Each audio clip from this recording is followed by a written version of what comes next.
संत ज्ञानेश्वर महाराज जी के पिता ने संन्यास लिया था, संन्यास आश्रम में चले गए। जब उनके गुरु जी वहां आलंदी में वहां पहुंच गए चंद्रभागा के तट पर, तो वहां पर वो संत ज्ञानेश्वर महाराज जी की मां को परिक्रमा कर रहे थे। और जब उन्होंने प्रणाम किया तो उन्होंने कहा कि पुत्रवती पति को संन्यास दिया है, अब मैं पुत्रवती कैसे बनूं? बोले क्या नाम है, क्या परिचय है? उसने परिचय बताया। ओ गुरुदेव जी कहते हैं वो महात्मा वापिस चले गए बनारस, और उन्होंने जाके उनको वापिस कह दिया कि बोले जा संन्यास आश्रम ग्रहण करो।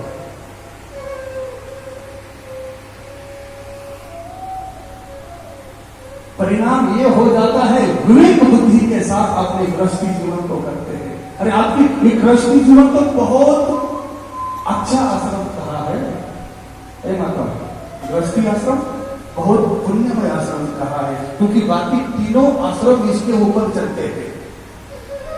इसलिए हमारे आश्रम गृहस्थी आश्रम में गुरुदेव जी कहते हैं यदि सत्संग है, आने वाली पीढ़ी के लिए की पूजा पाठ है, केवल पैकेज ही हमारे बढ़ रहे हैं और पूजा पाठ से हम दूर जा रहे थे। अरे जो मैंने किया वही मेरा पुत्र कर रहा है। मेरे माँ बाप ने मुझे पढ़ाया, मेरी शादी करवा दी, मुझे 2-4 बच्चे हो गए, मैंने उनको वैसा ही पढ़ाया, वो भी वैसा ही कर रहे हैं। तो बड़ी गृहस्थी जीवन सफल नहीं है। गुरुदेव जी कहते हैं गृहस्थी जीवन को सफल बनाना है, ये चिंतन करो कि मेरे घर में कोई ना कोई भक्त होना जरूरी है, कोई ना कोई साधक होना जरूरी है, कोई ना कोई ऐसा हो जिसके कारण परमात्मा स्वयं अवतरित हो। हम ये थोड़ी नहीं, वो तो भैया यशोदा थी, वो तो मनु महाराज थे, छत्रपति शिवाजी महाराज आ गए हैं, बोले वो तो जिजाऊ माता थे। अरे जिजाऊ माता तू भी बन सकती है। हे मां तेरी कोख बड़ी पवित्र है, जननी जने तो भक्त जने, जने दाता या शूर, नहीं तो जननी वान धने गाये तो। हे मां तेरी कोख से जो इस संसार को तारने वाला भी पैदा हो सकता है, और तेरी कोख से इस संसार को तबाह करने वाला भी पैदा हो सकता है। ये तेरे ऊपर है कि तू कैसी साधना करती है। आघात किसने किया? जो वासना है, उसके प्रति जो ममत्व का भाव है, उसने ऐसा आघात कर दिया कि वो राजा भरत हिरणी के ही गर्भ में चला। हम लोगों की इसके प्रति तेरा बहुत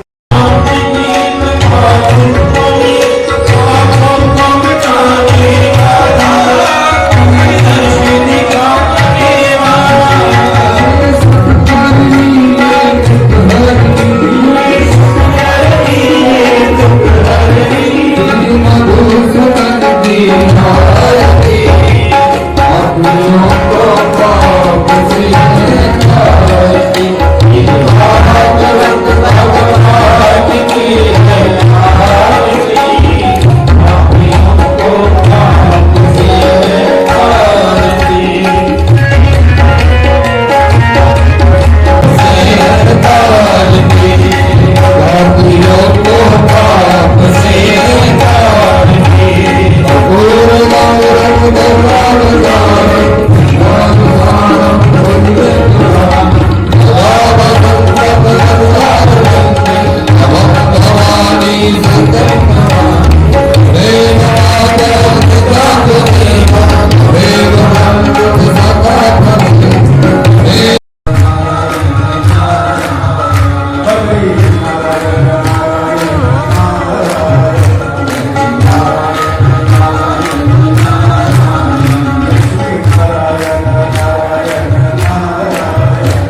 पाथ गाओगे तो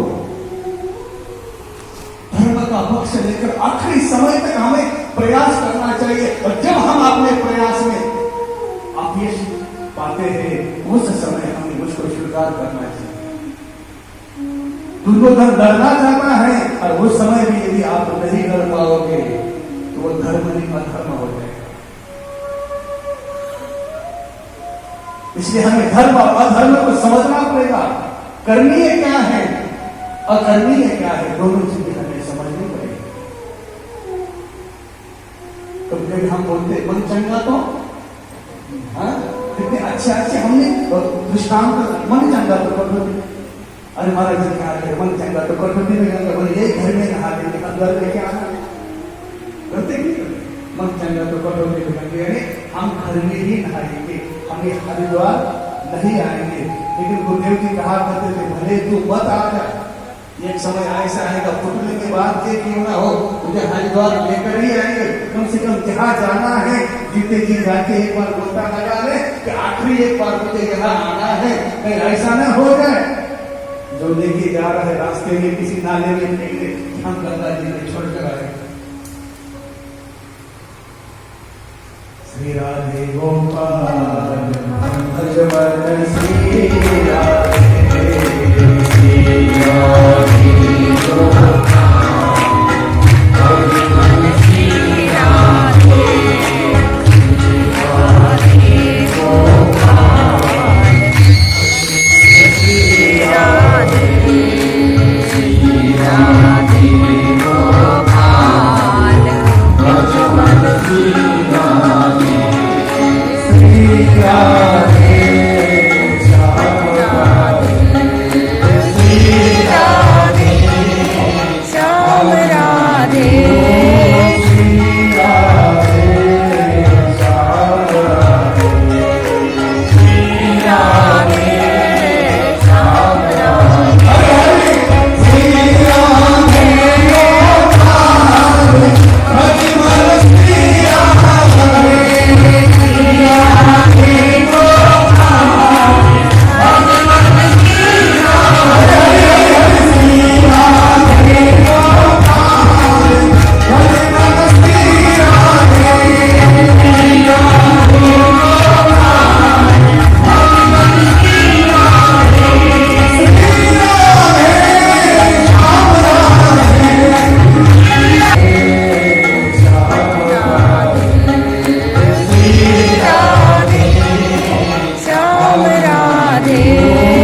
ये दिति जो है आज अचानक कश्यप ऋषि के पास पहुंच जाती है।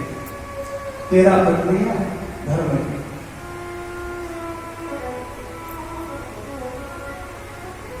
और मन में भाव रखती है कि हे स्वामी, मुझे बाकी जो आपकी मेरी जो बहनें हैं उनको देखकर थोड़ी सी जलस हो रही है। मुझे भी पुत्र प्राप्त की इच्छा है, मुझे भी सुंदर पुत्र हो, ज्ञानी हो, ध्यानी हो, संस्कारी हो। कामदेव का असर हुआ है दिति के ऊपर। कश्यप जी भी कहते हैं देवी, ये काम जो है बहुत बड़ा शत्रु है, लेकिन धर्म पत्नी का संग मिल जाता है तो उस काम के ऊपर अनायास विजय श्री हासिल होती है। ये तेरी बात बिल्कुल सही है, लेकिन देवी अब ये समय ठीक नहीं है, ये सायंकाल का समय है, ठीक नहीं है।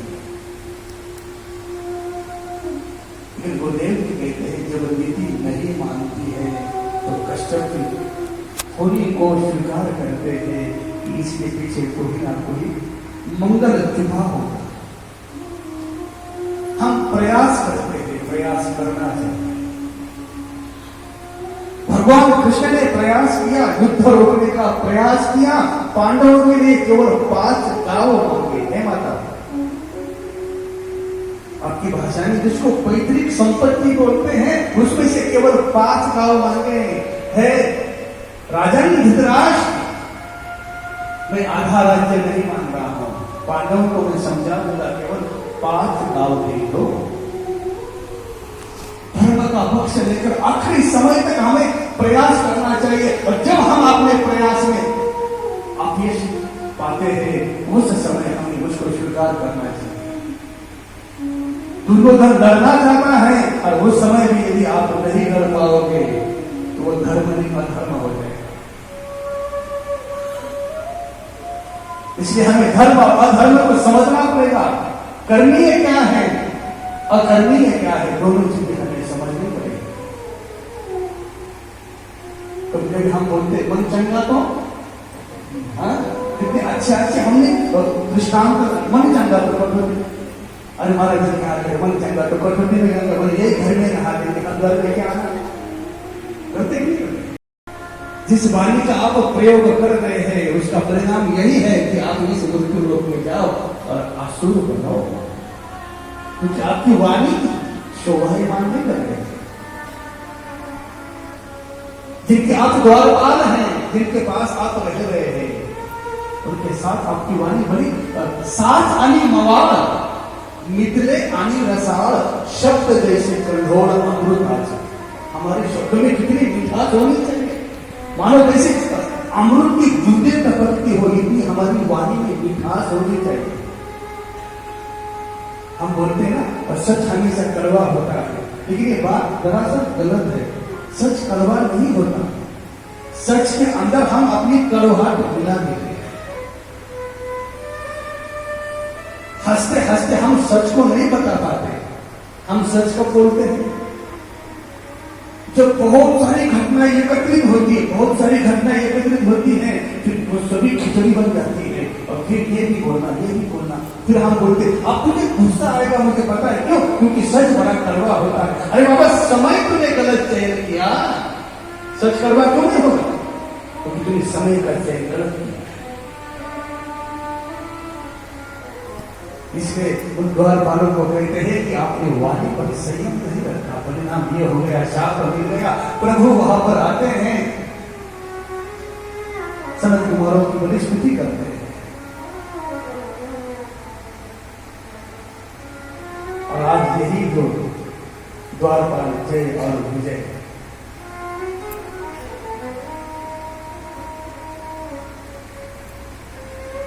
जो तक्षक की पुत्री है दिति, उसका विवाह धर्म के साथ हुआ है, कश्यप जी के साथ।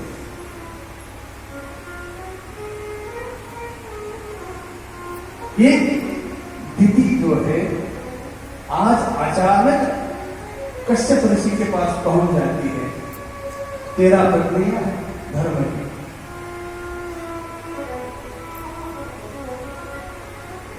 और मन में भाव रखती है कि हे स्वामी, मुझे बाकी जो आपकी मेरी जो बहनें हैं उनको देखकर थोड़ी सी जलस हो रही है। मुझे भी पुत्र प्राप्ति की इच्छा है, मुझे भी सुंदर पुत्र हो,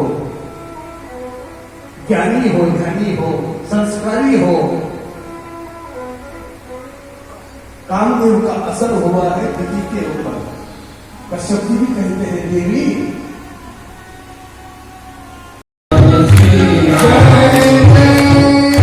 श्री राम, ये जो बड़ी पुत्री थी आकुति, इसका विवाह जो है रुचि नाम की प्रजापति के संग में होता है। वहां पर जो है बात रखी जाती है कि इसके द्वारा जो भी पुत्र होगा उसको हम लेकर जाएंगे। जब विवाह होता है तो गुरुदेव जी कहते हैं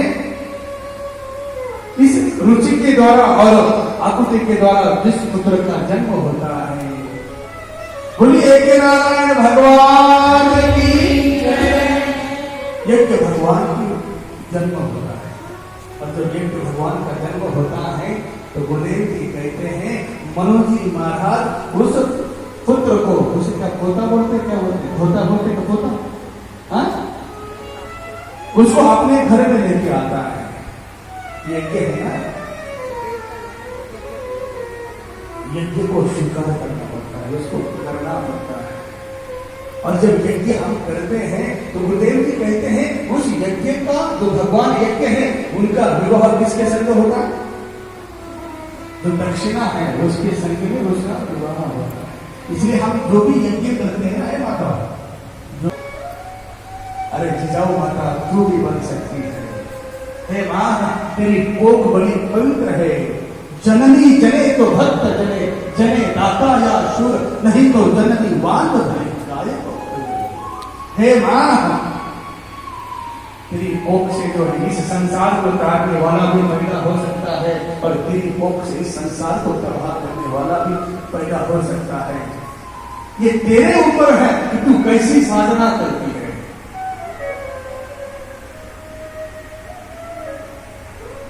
इसलिए जिस तरह से साधना करो, श्री राधे गोपाल भजन श्री राधे, श्री राधे गोपाल भजन श्री राधे, श्री राधे श्याम राधे, श्री राधे श्याम राधे, ओ श्री राधे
जो ब्रह्माजी के द्वारा जो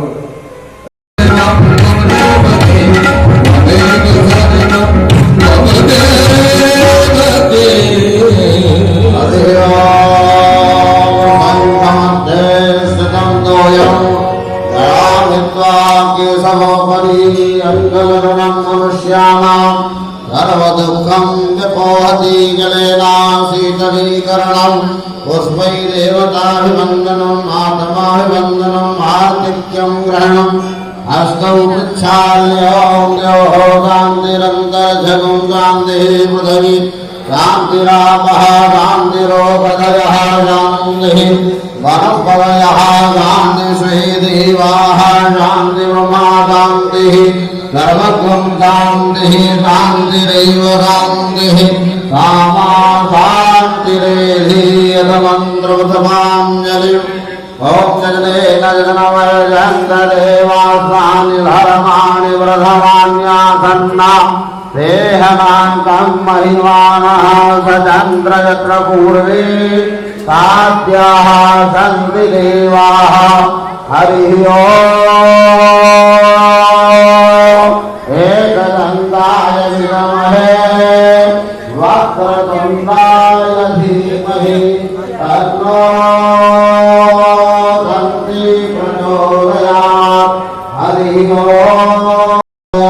सेवन्तिकावपलचम्पकपाटलाब्धै पूर्णागजातकरवीरवधानभूषुवै विरवप्रवारतुलसीदलमञ्जरीः त्वां पूजयाम जगदीश्वरमे प्रसीद नानासुगन्धमुदभानि रागालोभानि च उदभानि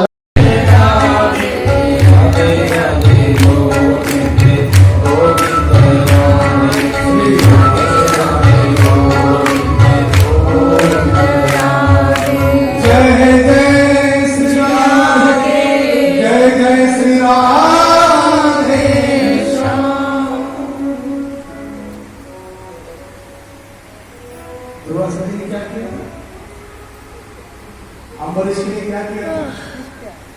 जटा को कृत्या नाम के राक्षसी को आमंत्रित किया, बोले जाके इसको खत्म कर दे। आगे वाले को समझना जरूरी है, और जब हमने छोड़ी हुई शक्ति वहां जाकर हार जाती है, पराभव को प्राप्त होती है, तो वो उलट कर क्या करती है? जिसने छोड़ा है उसका ही पीछा करती है। आज राजा भरत को मारने का प्रयत्न किया उस काली के सामने कि मुझे पुत्र की प्राप्ति होगी, लेकिन जब काली के सामने जब वो चीज छूटी, हताश हो गई, तो आज क्या हो गया? वो देव भी कहते हैं स्वयं काली प्रकट होती है और सबका वध करती है, और जब वध करती है तो वो देव भी कहते हैं भरत वहां से निकल पड़ते हैं। धन्यवाद नहीं कहा, कुछ नहीं कहा, वहां से निकल पड़े।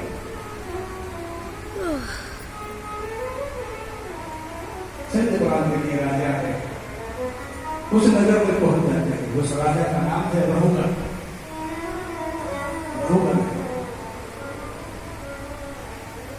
हर दिन जो है पृथ्वी भगवान का सत्संग सुनने के लिए जाता है, हर दिन। लेकिन एक बात है, जाता किसमें है? पालकी में जाता है, अपने वैभव के साथ सत्संग सुनने के लिए जाता है।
जी कहते हैं ध्रुव का वंश आगे चला।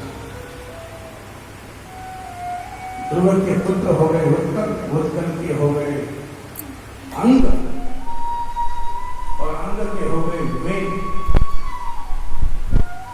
वेद के मथने से आगे वाले पुत्र की प्राप्ति हो गई। तो देव जी कहते हैं बोले पृथु महाराज की जय। पृथु भगवान की इस ध्रुव के वंश में जन्म लेते। पृथु का मतलब है पुरुषार्थ। पृथु का मतलब पुरुषार्थ है। जिन्होंने पुरुषार्थ किया और पूरी प्रजा को सुखी किया। कोई कर्म करने के लिए प्रवृत्त नहीं हो रहा है, पुरुषार्थ करने के लिए कोई प्रवृत्त नहीं हो रहा। इसलिए हमने कहा ना, हमें पुरुषार्थ करना चाहिए। धर्म, अर्थ, काम, मोक्ष, ये 4 पुरुषार्थ है। हमें चिंतन करना चाहिए जो मुझे करना है, क्या मैं कर सकता हूं। मुझे जीवन में शांति किससे मिले? जो मेरे पूर्वज कर रहे हैं, कोई मुझे शांति नहीं मिला, नहीं पता। अब जिस परिवार में हम हैं, किसी ने कहा, हमारे माता पिता ने कहा कि बेटा मैं बहुत शांत हूं, शांति को प्राप्त हो गया हूं, ऐसा मैंने अपने मार्ग का चयन किया। हम तो फंसे ही है कि हम तो फंसे ही है, लेकिन हम आगे वाले को भी फंसाना चाह रहे हैं। ऐसे शादी होती है, शादी जिनकी शादी हो गई है ना, किसी की शादी हो जाती है तो उसके भीतर की जब शादी होती है तो वो भी बड़ा खुश है। जिसकी नहीं हो रही है वो भी बड़ा खुश है, लेकिन दोनों की खुशी में बड़ा अंतर है। जिसकी शादी हो गई है वो इसलिए खुश है कि अब ये भी बकरा बन रहा है, अब ये भी फंसेगा, अब इसको भी पता चलेगा। इसकी घरवाली तो एक बार रोएगी, विदा होते समय रोएगी थोड़ा बहुत, लेकिन बाद में तो इसको जीवन पर्यंत तो रुलाती रहेगी। नंबर आओ, गुरुदेव जी कहते हैं जो हम कर रहे हैं, क्या उस पुरुषार्थ के द्वारा हम उस प्रभु तक हैं, तो पुत्र के रूप में ही उस परमात्मा को मान लेते हैं। इसलिए गुरुदेव जी कहते हैं गुरु का आश्रय लेकर हम साधना करें, जिससे हमारी इहलोकी की यात्रा हम जो भी मांगे। पहली भक्ति कौन सी है? श्रवण, श्रवणम कीर्तनम विष्णु स्मरणम पाद सेवनम अर्चनम वंदनम। आगे क्या है? अर्चनम वंदनम दास्यम सख्यम आत्म निवेदनम। आखिरी की भक्ति है समर्पण भक्ति। पहली है श्रवण भक्ति और आखिरी की है समर्पण। सब समर्पित करो। सबसे पहली जो भक्ति है श्रवण की भक्ति है, जो हम कर ही रहे, भाग्यवान है, हम सभी भाग्यवान हैं कि हम श्रवण कर रहे हैं। एक बार श्रवण भक्ति शुरू हो जाए तो आगे की सीढ़ियां हम अपने आप चलेंगे। अभी हम चर्चा कर रहे थे, किसी ने कहा बोले महाराज जी ये 21वीं सदी है, हमारे यहाँ तो सीढ़ियां भी चलती है, लेकिन केवल एक सीढ़ी के ऊपर खड़े हो जाओ तो अपने आप आपको ऊपर पहुंचा देगा। तो श्रवण नाम की सीढ़ी के ऊपर खड़े हो जाओ, जब श्रवण करना शुरू करोगे अपने आप आगे वाली सीढ़ी पर समर्पण तक पहुंच जाओगे। दाता तेरा मेरा प्यार कभी ना दाता तेरा मेरा प्यार कभी ना बदले। मेरा मेरा कभी ना बदले। दाता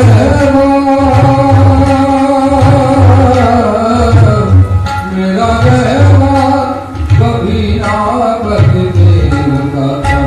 तेरा मेरा कभी ना बदले।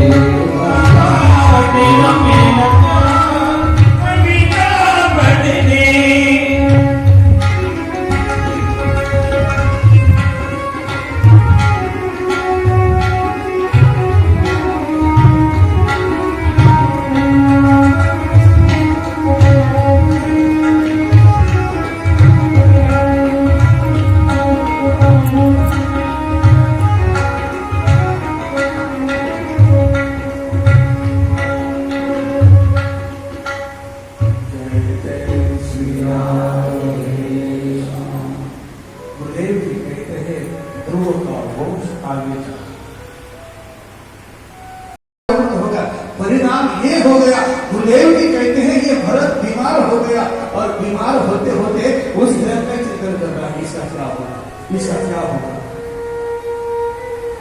मृत्यु को प्राप्त हो गया। इतना गाढ़ा चिंतन हो गया, इतना गाढ़ा चिंतन हो गया। अंतकाली जो हमें वस्त्र मुक्ता करेगा, अंतकाल के समय में जो चिंतन हम करते हैं वो बड़ा प्रभावी चिंतन होता है। माता हम सुख की कामना करते हैं, क्यों करते हैं? यदि हमारे मन में सुख की कामना है तो गुरुदेव जी कहते हैं उसके पहले उस दुख का हमने बड़ा गाढ़ा चिंतन किया। दुख के भय से हम सुख की कामना करते हैं, लेकिन दुख में जितना मन लगता है ना उतने सुख प्राप्ति के लिए मन नहीं लगता। और दुख का प्रभाव ऐसा होता है कि हम मांग में सुख है लेकिन आता पहले दुख है। अंतकाल के समय का प्रभाव इतना दिखाई दिया। गुरुदेव जी कहते वो भरत उस योनि में चला गया। जल भरत राजा हिरण्यगर्भा घाला तो घातला वासने